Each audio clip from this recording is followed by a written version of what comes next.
Hey, good morning, boys and girls. We're ready for the next chapter in our Ozma of Oz. This chapter is called Dorothy Tries to be Brave. Remember that most of her friends have been turned into ornaments in the Gnome King's castle from making wrong guesses trying to find the royal family of Ev. Sounds like in this chapter it's going to be Dorothy's turn to go make her guesses. So hopefully she makes a correct guess and doesn't get turned into a decoration for the palace, too. Dorothy tries to be brave. Meantime, the chief steward had returned to the throne room, where he said to the king, "You are a fool to waste so much time upon these people." "What?" cried his majesty, in so enraged a voice that it awoke Billina, who was asleep under his throne. "How dare you call me a fool?" "Because I like to speak the truth," said the steward. "Why didn't you enchant them all at once, instead of allowing them to go one by one into the palace and guess which ornaments are the Queen Ev and her children?" "Why, you silly rascal, it's much more fun this way," returned the king, "and it serves to keep me amused for a long time." "But suppose some of them happen to guess right," persisted the steward. "Then you would lose your old ornaments and these new ones too." "There was no chance of their guessing right," replied the monarch with a laugh. "How could they know that the Queen of Ev and her family are all ornaments of royal purple color?" "But there are no other purple ornaments in the palace," said the steward. "There are many other colors, however, and the purple ones are scattered throughout the rooms, and are of many different shapes and sizes. Take my word for it, steward, they will never think of choosing the purple ornaments." Billina, squatting under the throne, had listened carefully to all of this talk, and now chuckled softly to herself as she heard the king disclose his secret. "Still, you are acting foolishly by running the chance," continued the steward roughly, "and still more foolishly of you to transform all of the people of Oz into green ornaments." "I did that because they come from Emerald City," replied the king, "and I had no green ornaments in my collection until now. I think they will look quite pretty mixed in with the others, don't you?" The steward gave an angry grunt. "Have your own way, since you are king," he growled. "But if you come to grief through your carelessness, remember that I told you so. If I wore the magic belt which enables you to work all your transformations and gives you so much other power, I am sure I would make a much wiser and better king than you are."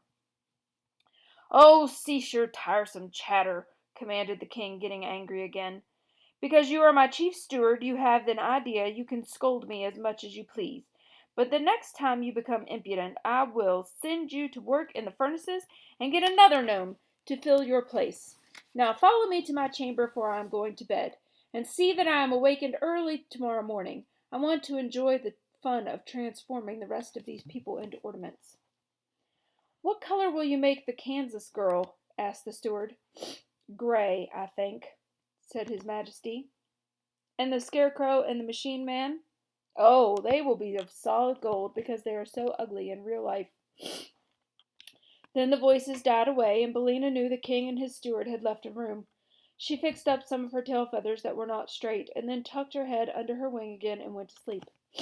In the morning, Dorothy and the lion and the tiger were given breakfast in their rooms, and afterwards joined the king in his throne room. The tiger complained bitterly that he was half starved, and begged to go into the palace and become an ornament, so he would no longer suffer the pangs of hunger. "Haven't you had your breakfast?" asked the Gnome King. "Oh, I just had a bite," replied the beast. "But what good is a bite to a hungry tiger?" "He ate 17 bowls of porridge, a platter full of fried sausages, 11 loaves of bread, and 21 mince pies," said the steward. "What more do you want?" demanded the king. "A fat baby. I want a fat baby," said the hungry tiger. "A nice, plump, juicy, tender, fat baby. But, of course, if I had one, my conscience would not allow me to eat it. So I'll have to be an ornament and forget my hunger." "Impossible!" exclaimed the king. "I'll have no clumsy beasts enter my palace to overturn and break all my pretty knickknacks. When the rest of your friends are transformed, you can return to the upper world and go about your business." "As for that, we have no business when our friends are gone," said the lion. "We do not care much what becomes of us." Dorothy begged to be allowed to go first in the palace, but Tick-Tock firmly maintained that the slave should face the danger before the mistress. The Scarecrow agreed with him in that. So the Gnome King opened the door for the machine man, who tramped into the palace to meet his fate. Then His Majesty returned to his throne and puffed his pipe so contentedly that a small cloud of smoke formed above his head. "By and by," he said, "I'm sorry there are so few of you left. Very soon now my fun will be over, and then for amusement I shall have nothing to do but admire my new ornaments." "It seems to me," said Dorothy, "that you are not so honest as you pretend to be." "How's that?" said the king. "Why, you made us think it would be easy to guess these ornaments of the people of Ev and change them back." "It is easy," declared the monarch, "if one is a good guesser. But it appears that the members of your party are all poor guessers." "What is Tik-Tok doing now?" asked the girl uneasily. "Nothing," replied the king with a frown. "He is standing perfectly still in the middle of a room." "Oh, I expect he's run down," said Dorothy. "I forgot to wind him up this morning." "How many guesses has he made?" "All that he is allowed except one," answered the king. "Suppose you go in and wind him up, and then you can stay there and make your own guesses." "All right," said Dorothy. "It is my turn next," declared the Scarecrow. "Why, you don't want to go away and leave me all alone, do you?" asked the girl. "But if I go, I can wind up Tik-Tok so that he can make his last guess." "Very well, then," said the Scarecrow with a sigh. "Run along, little Dorothy, and may good luck go with you." So Dorothy, trying to be brave in spite of her fears, passed through the doorway into the gorgeous rooms of the palace. The stillness of the place awed her at first, and the child drew short breaths and pressed her hand to her heart, and looked all around with wondering eyes. Yes, it was a beautiful place, but enchantments lurked in every nook and corner, and she had not yet grown accustomed to the wizardries of these fairy countries, so different from the quiet and sensible commonplaces of her own native land. Slowly she passed through several rooms until she came upon Tik-Tok standing motionless. It really seemed then that she had found a friend in this mysterious place, so she hastened to wind up the machine man's action and speech and thoughts. "Thank you, Dorothy," were his first words. "I now have one more guess to make." "Oh, be very careful, Tik-Tok, won't you?" cried the girl. "Yes, but the Gnome King has us in his power, and he has set a trap for us. I fear we are all lost," he answered. "I fear so too," said Dorothy sadly. "If Smith and Tinker had given me a guessing clockwork attachment," continued Tik-Tok, "I might have defied the Gnome King. But my thoughts are plain and simple, and are not of much use in this case." "Do the best you can," said Dorothy encouragingly, "and if you fail, I will watch and see what shape you are changed into." So Tik-Tok touched a yellow glass vase that had daisies painted on one side, and he spoke at the same time the word "Ev." In a flash, the machine man disappeared, and although the girl looked quickly in every direction, she could not tell which of the many ornaments in the room contained had at that moment before been her faithful friend and servant.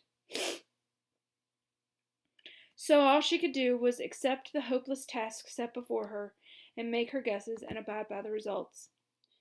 "Can't hurt very much," she thought, "for I haven't heard any of them scream or cry out, not even the poor officers.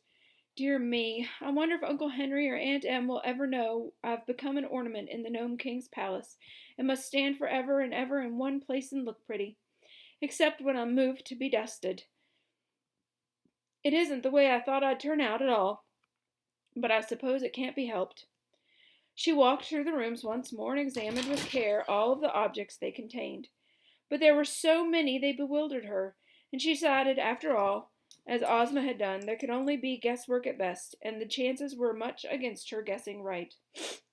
Timidly she touched an alabaster bowl and said, "Ev." "That's one failure, anyhow," she thought. "But how am I to know which thing is enchanted and which is not?" Next she touched the image of a purple kitten that stood on the corner of the mantel, and as she pronounced the word "Ev," the kitten disappeared, and a pretty fair-haired boy stood beside her. At the same time a bell rang somewhere in the distance, and Dorothy started back, partly in surprise and partly in joy, and the little one exclaimed, "Where am I? And who are you? And what has happened to me?"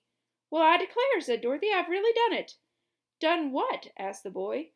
Saved myself from becoming an ornament, replied the girl with a laugh, and saved you from being a purple kitten forever. A purple kitten, he replied. There is no such thing. I know, she answered, but there was a moment ago. Don't you remember standing on the corner of the mantel? Of course not.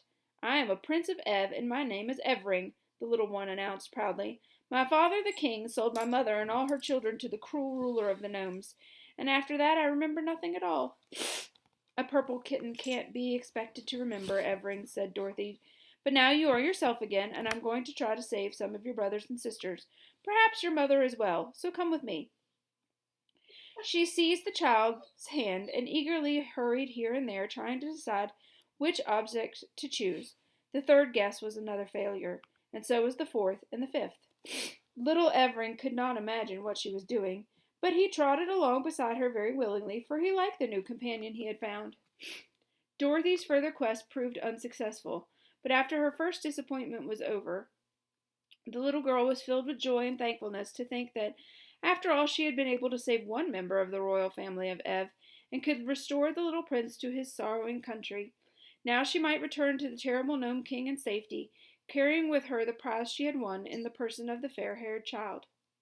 So she retraced her steps until she found the entrance to the palace, and as she approached, the massive doors of rock opened of their own accord, allowing both Dorothy and Evering to pass the portals and enter the throne room. So Dorothy got lucky and found one of the princes, Evering. He was a purple kitten. And you remember the Gnome King told his steward that all the Ev royalty are purple. All of the people from Oz have been turned into green ornaments. TikTok is now an ornament, and the Gnome King said he would make him solid gold because he thought he was ugly in real life, so he turned him into a gold ornament. And Dorothy got spared. She didn't get turned into an ornament, but she would have been gray if she had failed. Now, the next chapter, oops, closed the book already, sorry, is called Billina Frightens the Gnome King. Now, Billina knows that all of the royal family are purple, all of the Oz people are green, and that TikTok is gold. So keep that in mind. What do you think Billina will do to frighten the Gnome King? And do you think they will be able to save the rest of their friends and escape the Gnome King? He's going to get angry, I think, that Dorothy has found one of the princes of Ev. So keep that in mind, and tomorrow we'll find out what happens next. Bye.